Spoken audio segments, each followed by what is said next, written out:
ఆ ధరణికి సంబంధించిన చట్టంలో ఈ సాదా బైనామాలకు సంబంధించిన అంశాన్ని చేర్చని కారణంగా ఆన్లైన్ లో ఆనాడు ఏవైతే సుమారు 9 లక్షల చిల్లర అప్లికేషన్లు పెండింగ్ ఉన్నాయి అధ్యక్ష, దానికి సంబంధించిన దాంట్లో ఆ రైతుల దగ్గర నుంచి అఫిడవిట్ తీసుకుంటేనే యాక్సెప్ట్ చేస్తామని విధి విధానాల్లో నిర్ణయించడం జరిగింది అధ్యక్ష. వేలాది మంది రైతుల సూచనలు సలహాల మేరకు రాష్ట్ర ప్రభుత్వం రీసెంట్ గానే జీవో నెంబర్ 76 ప్రకారం దీన్ని ఏదైతే అఫిడవిట్ అమ్మిన వాళ్ళ దగ్గర నుంచి తీసుకోవాలి కొనిన వాళ్ళు అని చెప్పామో దాన్ని సవరించే అంశాన్ని ఈ జీవో ద్వారా రాష్ట్ర ప్రజలకి ఎవరైతే ఇబ్బందులు పడుతున్న రైతన్నలకి స్పష్టంగా మేలు జరిగే విధంగా ఈ జీవోని తీసుకొచ్చాం అధ్యక్ష.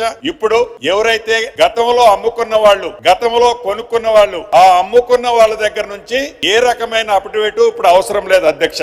అవసరం లేకుండానే ఎవరైతే కొనుక్కున్నారో, ఎవరి పేరుతో అయితే ఈ సాదా బైనామాని ఇంప్లిమెంటేషన్ చేయమని అప్పీల్ చేసుకున్నారో వీళ్ళకి సంబంధించినదే అఫిడవిట్ అడుగుతున్నాం అధ్యక్ష. కొనుక్కున్న వాళ్లే అఫిడవిట్ ఇది కరెక్ట్ కాకపోతే భవిష్యత్తులో ఏ రకమైన తప్పు అని ప్రూవ్ అయితే వారి మీద చట్టరీత్యా చర్యలు తీసుకోవడం కోసము ఇతరత్ర ఫ్రాడ్ జరగకుండా ఉండటం కోసం కొనుక్కున్న వాళ్ళ దగ్గర నుంచే ఈ అఫిడవిట్ అడగటం జరుగుతుంది.